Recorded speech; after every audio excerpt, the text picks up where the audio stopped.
I'm Dan Shaw. I am the founder of vortexmaps.com, and I'd like to talk today about my favorite subject, which is vortexes and ley lines. So today's topic will be this. There's an infinite amount of energy available to us everywhere, all the time, for our physical healing, for our psychic opening, and for harmonizing the planet. So we'll take each bit of that statement in turns, and we'll look in more depth at each bit. So to begin with, there's an infinite amount of energy. Infinite, I think that's pretty clear. Energy needs further explanation. I have a bachelor's of science in geography, so hopefully I can provide a rather rigorous definition of what kinds of energy we're talking about. So to begin with, let's talk about electric and magnetic energies. I should say that I'm an alchemist, and I'll have to take a brief diversion to describe what that is. Traditionally, alchemy has been known as the striving to take the base metal lead and turn that into gold. And there are some practical alchemists, some real alchemists out there, real chemists, who are working with metals. But I am working with an alchemy of earth and earth energies. I should say that the allegory of the base metal, the lead of our human psyche, is a useful one as well, and we're working to perfect our psyche. So there's that kind of psychic alchemy, you might say. So one of the principles of alchemy is that there is no separation whatsoever between anything. And the point I want to make now is that there's no separation between our human energy field and the planetary energy field. The human body is an electrochemical body.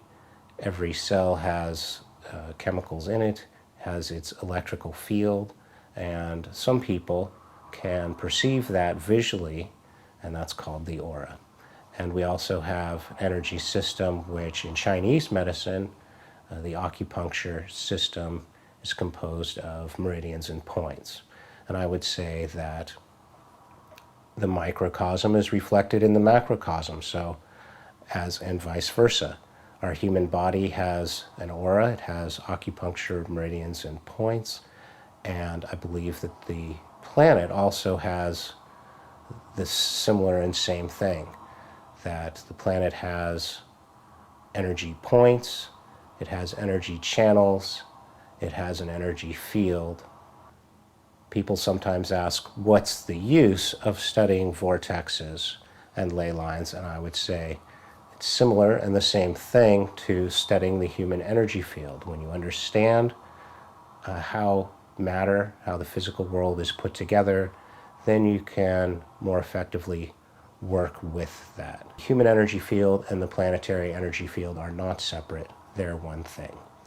So we are this electrochemical human body. We are immersed in the planetary energy field. And that field is an electrical one, it's a chemical one, and it's magnetic, and there may be some other, maybe subtle and different types of energy, but we'll start with those. So the planet has an incredibly active electrical field. There are scores of electrical lightning strikes happening every second around the planet. The water, especially salt water, carries electrical fields, and soil is often saturated with water.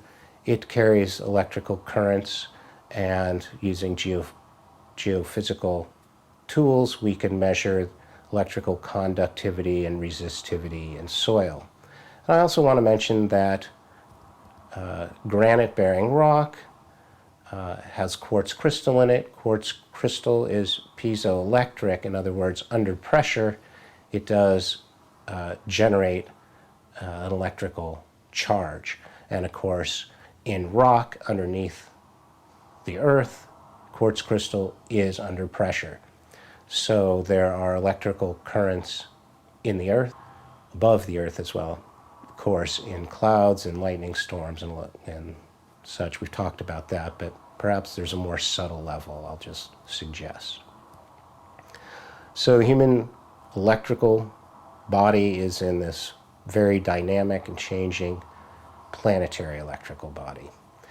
Magnetism, next. We know that magnetism is not separate from electricity. We know about electromagnets and how to generate magnetism using electricity. So those perhaps two distinct types of energy are really part of like a unified field. They're different faces of the same coin, perhaps. So just want to be specific and not vague about the kinds of energies we're talking about. We're talking about electrical energies, we're talking about magnetic energies, and I want to talk about gravitic energies. And these are, again, the point is that there's an infinite amount of energy available to us.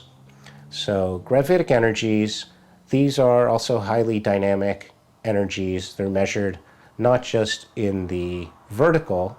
People think of gravity pulling down, but gravity is actually measured in the X, Y, and Z axis. It also pulls horizontally. I had a great example of this in Switzerland at Saint Maurice, which is a pass through the Alps. You're in a point where there's, at Saint Maurice, where there's a tremendous amount of gravity in the horizontal plane because you're at the foot of the Alps on both sides. Also underground, if you're in a cave, the gravitational field deep underground in caves is different from what it is at the surface. So there's an infinite amount of energy on the planet. Planetary energy, energy of the Earth, but also obviously the Earth's magnetic field is influenced by the magnetic fields of the sun and the moon in a significant way.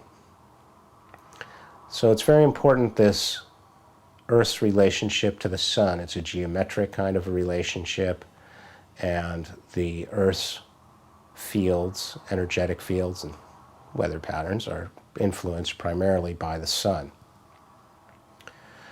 The sun has a cycle, has many cycles, short and long cycles, and I mentioned that these magnetic and gravitic fields are dynamic, and that's due in part to the dynamic cycles of the sun, the geometry between the sun, the earth, and the moon, and also the dynamic molten part of the Earth's core, which is, there's a core that's molten, it's full of lead,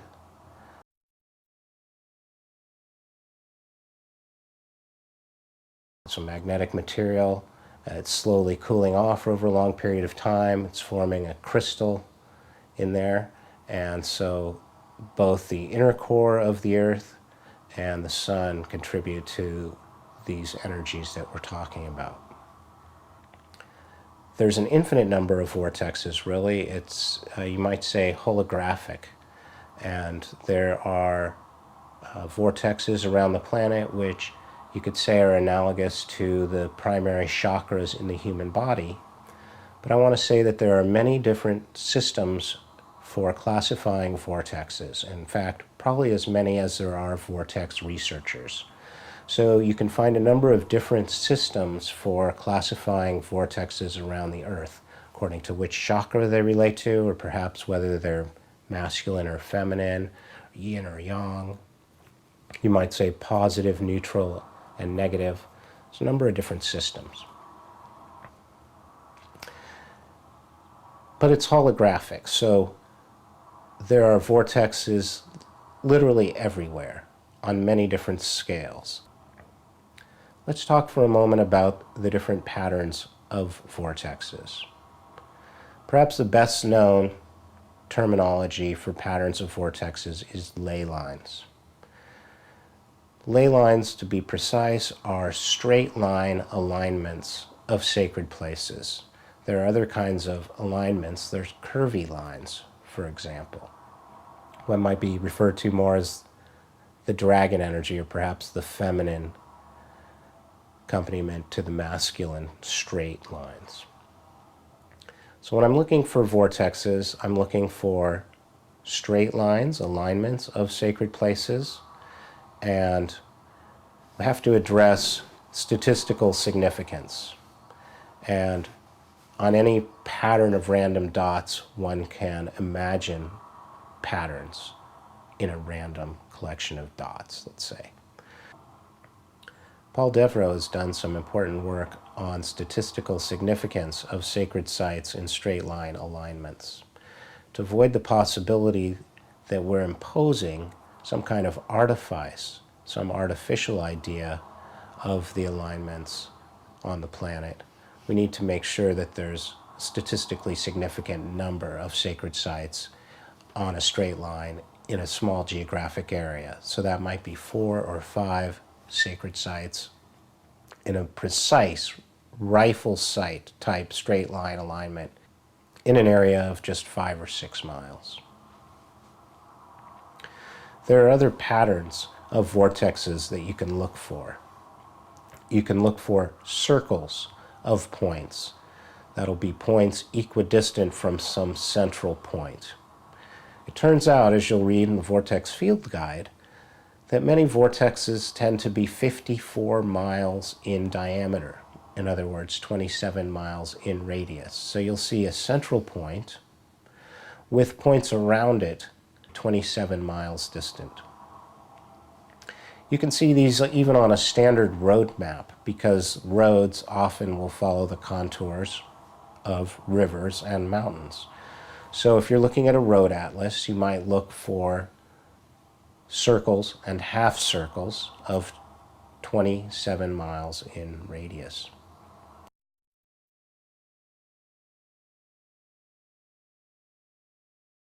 So you have circles.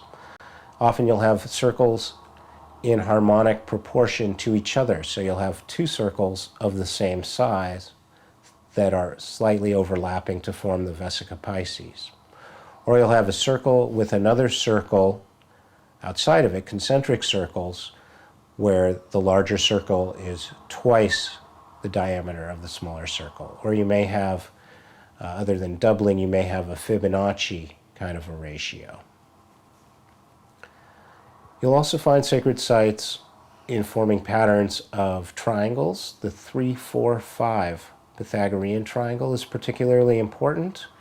It plays a part in squaring the circle, as John Michel has demonstrated.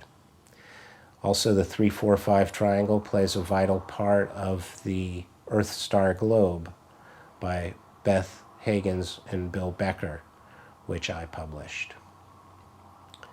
The 3, 4, 5 triangle is a very wonderful triangle because of the different types of symmetry that it can generate. Other vortex researchers have identified equilateral triangles, isosceles triangles.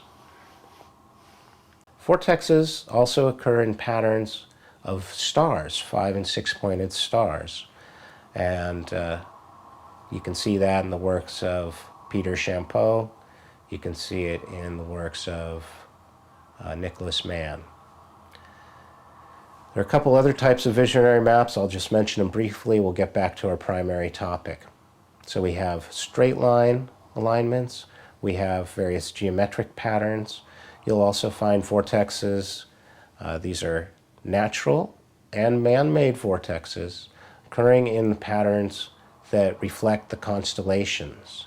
So for example, you have the pattern of Notre Dame cathedrals in France that reflect the pattern of the constellation of the Virgin, Virgo. And you'll also find power points and vortexes that seem to have some kind of a zoomorphic shape of human faces or perhaps animals. So there's a number of different kinds of visionary maps. This moment, what we're interested in is we're interested in my statement that these vortexes occur, that this energy is available everywhere. And this energy is available all the time. So let's look at time for just a brief moment. Time is not separate from space. If you know where you are in the year, you know where you are in relationship to the sun, the moon, the other planets.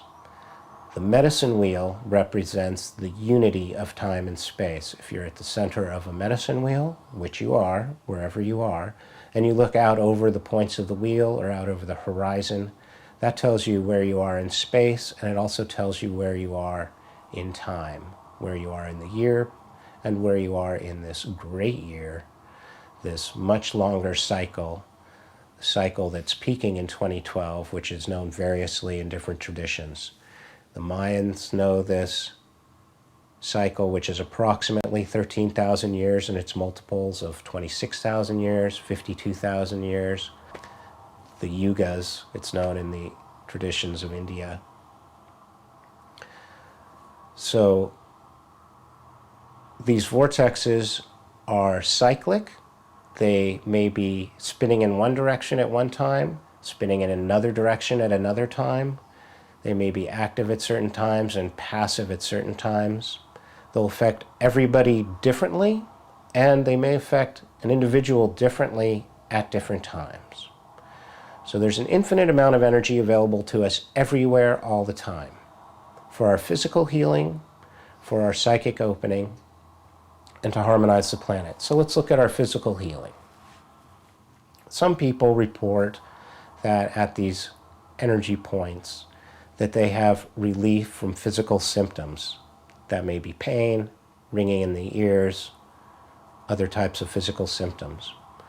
Other people report that at some vortexes, at some times, they may feel motion sickness, nausea, or some kinds of ill effects. So certainly if you have a negative effect, it's possible to have a positive effect. If you have a positive effect, it's possible to have a negative effect. As I'm fond of saying, one of the principles of alchemy is that anything that can heal can kill. So it is important to go into these places with a sense of reverence, respect, self-awareness, and be aware of how the energy is affecting you at that time, and to take responsibility for not going in or for going in for a limited period of time, depending on how you're feeling. With regards to the different kinds of energies or environmental influences that may affect healing or may cause illness, I want to mention ions.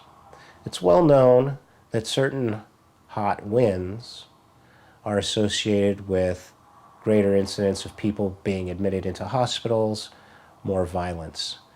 In places where the wind blows over the deserts, they often have a name for this hot wind that blows ill. And it's also true, as people are usually well aware, that waterfalls give off negative ions, and these can contribute to a feeling of well-being. I particularly love waterfalls because they also have a profound sound healing effect. The sound of waterfalls is very rich in all different kinds of sonic frequencies, and these affect not just the human ear, but the whole body acts as an ear. Again, we have the analogy of the hologram. The whole body is an ear. And when we visit a waterfall, depending on how the water is moving, falling, where we stand in relationship to the waterfall, we may be exposed to a certain dominant frequency of sound, and that's likely to affect and activate a specific chakra in the body. So waterfalls are a wonderful place to go for a kind of chakra activation, and you can activate many different chakras at a single waterfall. So positive and negative ions in the environment will have an effect on our human energy system. It's also true that in caves and rock chambers, certain kinds of ions will accumulate, and so the buildup of certain ions, positive or negative, may have an effect on our human physical health in prehistoric and sacred sites such as rock chambers. Let's take a moment to define vortex a little more carefully. A vortex is a place where the energetic field is anomalous. In other words, it's distinct from the surrounding overall hypothetical average magnetic field. Classic example of this is volcano. When the magma comes up out of the earth, it is molten. The mineral has not hardened and the iron in it has not aligned, but as it cools, hardens, it takes on the magnetic field of the Earth at that time. So some eruptions take place over a very long period of time. They leave a record of the historic, ancient magnetic field of the planet. As the overall field of the planet shifts slowly over time, the magnetic North Pole wanders somewhat. The field that's laid down in the lava is now different from the surrounding magnetic field. So that makes volcanoes a kind of a vortex, an anomaly in the surrounding magnetic field. The human brain has magnetite in it. There's magnetite in greater amounts around the sinuses, which is the area of the third eye. Dowsing, also called water witching, using a forked stick, a bent metal rod, or a pendulum, or some other instrument, is evidence that people, as well as animals that migrate by the magnetic field, such as fish and birds, humans too may well have some sensitivity to the magnetic field. So as we enter into magnetic fields of various types, this may well affect our psyche. I believe that these sacred places, and certainly there's ample historical evidence and legend, myth, that these sacred places affect our psyche. Of course, many oracles, such as the one at Delphi in Greece, were located at vortexes, and they were using their psychic abilities. So that brings us to harmonizing the earth. There are many things that we as humans are doing on the surface of the planet, below and above the surface of the planet, which may have a discordant effect on the earth. Prime example would be mining minerals. If somebody told you that you had a certain amount of valuable minerals under your skin, would you scrape away at your skin to retrieve those vital minerals? This is in effect what we're doing to the planet. When we scrape into the skin of the planet and we extract and mine minerals and move them around, this can have a very discordant effect on the planet.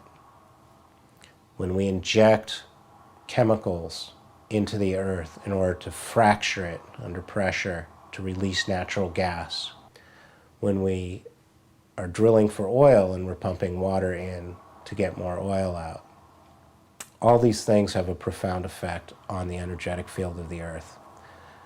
When we dam up a river, we create a tremendous amount of mass and weight and can induce earthquakes where we're building dams. All of these things have a discordant effect on the earth. So we need to be very careful what we do to the earth. We need to be careful how we work with these vortex points. When we go into the vortex points, there's a number of things that we can do. To enter reverently and respectfully, I would say, take off your shoes. You're entering a sacred place, and you can certainly benefit from the direct electrical grounding and contact with the earth at the sacred place. If it's possible, you can drink a little bit of the water at this sacred place. Perhaps if there's some kind of herb growing in abundance or edible plant, you could eat a little bit of that. That's a great way to take in the energy of the place. Breathe in deeply, breathe the air of the place. It may have negative ions, which are good for your health. And you want to enter in with joy and gratitude. You can drum, you can dance, you can sing and chant. That is a great way of energizing the place. And be there with gratitude, and be exceedingly cautious before you do any kind of energy work, such as gifting, as it's called, the place with, let's say, crystals or some other device. Thanks very much for listening. I'm very interested in learning from other Vortex researchers around the planet. I'm accessible. You can reach me through my website, danshaw.com.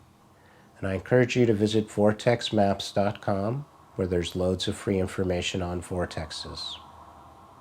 Thank you for watching. God bless you. People often ask me, what is the most important vortex? And I can tell you that the most important vortex is in your heart.